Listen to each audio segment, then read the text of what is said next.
Vamos lá, pessoal. Estamos debatendo aqui a interpretação monetarista acerca da inflação brasileira na década de 60. Leitura do Roberto Campos, né?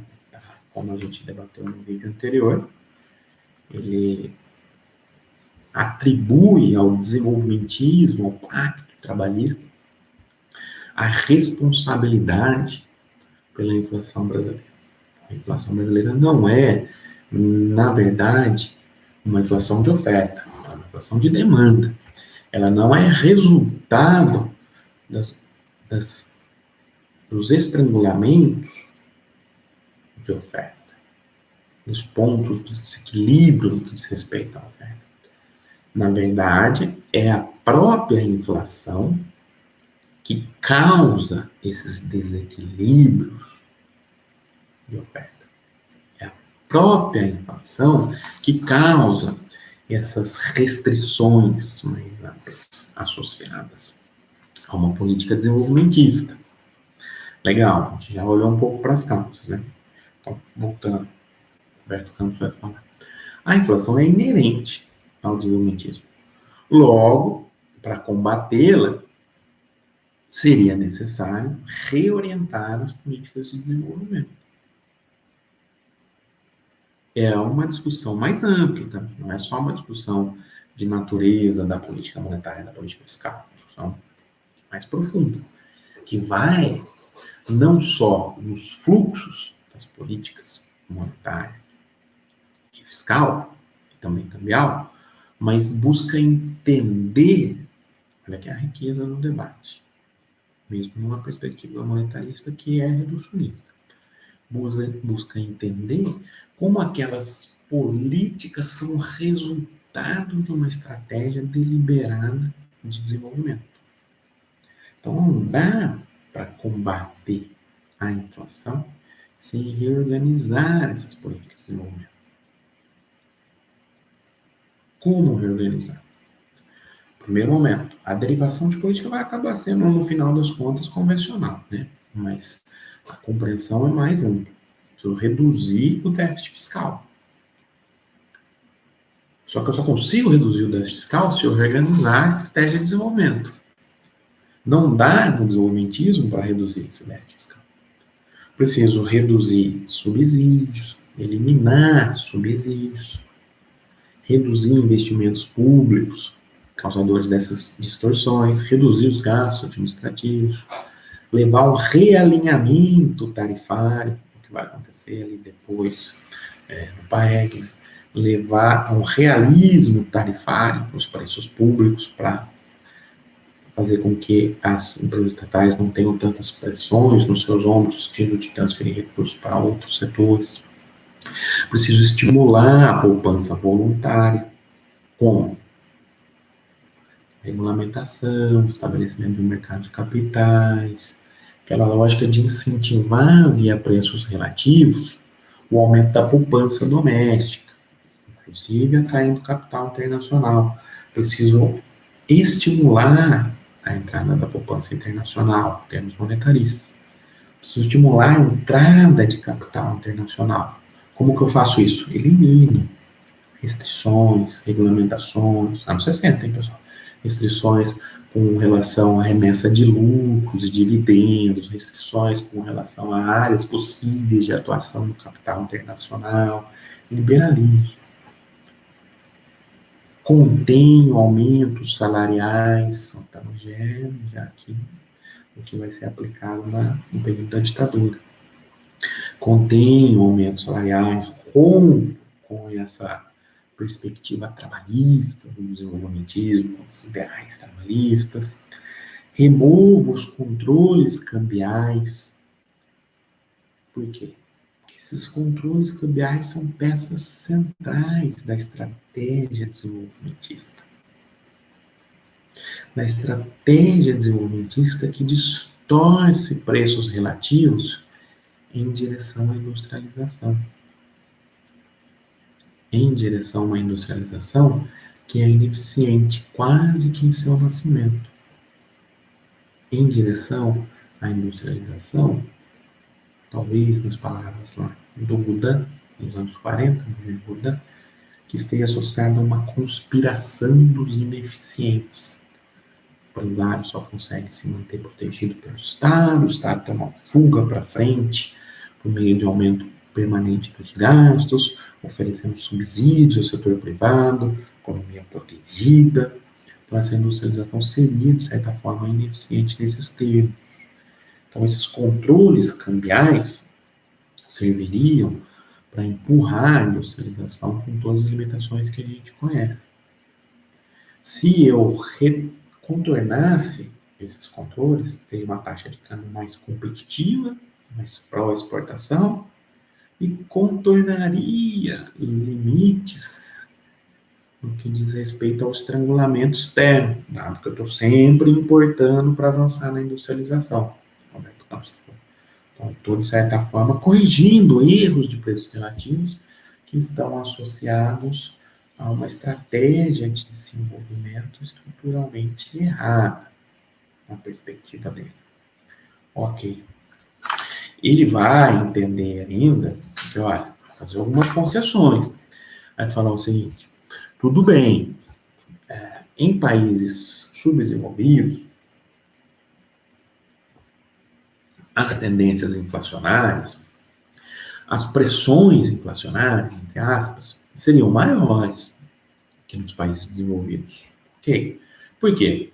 Porque eu tenho instabilidade no desenvolvimento, na estratégia de desenvolvimento, porque eu tenho que realizar investimentos muito rápido, muito intensos, o processo de transformação estrutural é marcado por desequilíbrios. Ele entende essas relações inter e intrasetoriais. Agora, isso gera permanentes desequilíbrios. Eu tenho pressões de demanda, lá a discussão do NURDS, que a gente fez lá em desenvolvimento, né? Que são derivados do efeito de demonstração, ou próximo àquilo que o Celso Furtado chamaria de cópia de padrões de consumo. Então, tem pressões por demanda, por bens importados, característicos das economias desenvolvidas. Então, todos esses elementos, Roberto Campos entende como pressões inflacionárias importantes. Mas, na leitura deles, elas seriam apenas pressões. Elas não seriam necessariamente veículos da materialização da inflação. Para que a inflação acontecesse, eu precisaria ter, se materializasse, uma expansão monetária. A expansão monetária, então, ratificaria essas pressões. Ratificaria essas pressões. E essa expansão monetária, ela é inerente ao desenvolvimentismo, para a gente finalizar. Por quê? Olha, vamos observar os desequilíbrios e vamos ver como a inflação que é a causa deles. Roberto Campos falou. Olha, eu tenho uma limitação estrutural em infraestrutura. Tem uma limitação em infraestrutura, que é entendida como uma causa importante da inflação. Então, está relacionada. Na perspectiva monetarista, não é uma causa. Tem problemas de infraestrutura de transporte, de energia elétrica, de comunicações, por aí vai. Roberto Campos vai falar, essas limitações são causadas por quem? Pelo Estado. Pelo Estado. Por quê? Porque o Estado atua nessas atividades, centraliza as atividades para si, e atua como? Com tarifas abaixo do que deveriam ser as tarifas vigentes caso se observasse o livre mercado. Ou seja, o Estado subsidia as tarifas nessas áreas. Para quê? Para transferir recursos para a iniciativa privada e fomentar a industrialização. Só que ao subsidiar essas tarifas, ele reduz sua capacidade de investimento. E, além disso, ele desincentiva quaisquer investimentos privados. Porque ele reduz o potencial de rentabilidade desses setores, dessas áreas. Logo, eu fico preso num ciclo vicioso que inviabiliza o investimento na infraestrutura e coloca pressões fiscais permanentes no Estado. Para resolver isso, eu preciso realinhar tarifas públicas e também permitir a atração de outros investimentos. Outra fonte de pressão, preços agrícolas. Quem é o culpado? O Estado. Por que o Estado é culpado? Ora, eu tenho pressões inflacionárias, como Roberto Campos falou. Legal. Os potenciais desequilíbrios, como a gente já discutiu, né? Dada a dificuldade, o avanço da industrialização, a transformação estrutural, diversos desajustes, etc. Isso vai rebater lá em problemas na oferta de produtos agrícolas. A questão é o seguinte: a escassez de produtos agrícolas, relativa, dado que eu tenho uma demanda muito grande, impulsionada pelo Estado, ela vai levar ao aumento da inflação. Só que o Estado, para controlar esse problema, o que ele faz? Segura os preços. Segura os preços dos produtos agrícolas. Artificialmente. Se ele segura os preços artificialmente, o que acontece com a demanda? Cabeça do liberal, tende a subir. E se os preços estão baixos artificialmente, o que acontece? Eu não estou remunerando adequadamente o investimento naquela atividade. Logo, não atrai maiores investimentos, mesma lógica da infraestrutura, para superar aquelas limitações, aqueles estrangulamentos. Então, tem um desequilíbrio que é permanentemente recolocado. E no setor externo? A mesma coisa. Quem é o responsável? O Estado. O Estado é responsável pelos desequilíbrios inflacionários derivados do setor externo. Por quê? Porque ele usa um sistema de câmbios múltiplos, grosso modo, né? Porque ele utiliza uma taxa de câmbio artificialmente valorizada para incentivar as importações e viabilizar a industrialização por substituição de importações, porque ele incentiva uma industrialização em direção aos setores pesados, porque ele usa uma taxa de câmbio irrealista que vai bater permanentemente no estrangulamento, como a gente já discutiu nos vídeos anteriores, e vai inviabilizar o aumento das exportações de forma competitiva, dado que essa taxa de câmbio é desfavorável às exportações. E esse avanço da industrialização, ele empurra a demanda maior que a capacidade de crescimento da oferta, que gera a inflação. E o que, de novo, faz com que a economia seja incapaz de contornar esses desequilíbrios estruturais. Solução: liberalização do sistema cambial, como a gente já discutiu, atração de capital internacional. O Roberto Campos vai falar, olha, nesses cenários, esses desajustes da inflação, eles impedem a decolagem da economia brasileira, nos termos do rosto, né?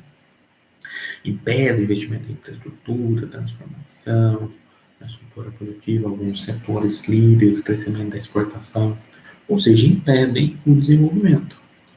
A solução seria um ajuste nos termos tradicionais, de redução da demanda, aquela discussão liberal convencional, em termos conjunturais, em termos estruturais, reorganizar a estratégia de desenvolvimento de maneira a reorganizar os preços relativos e levar a um crescimento virtuoso. Essa é a interpretação monetarista acerca da inflação brasileira nos anos 60.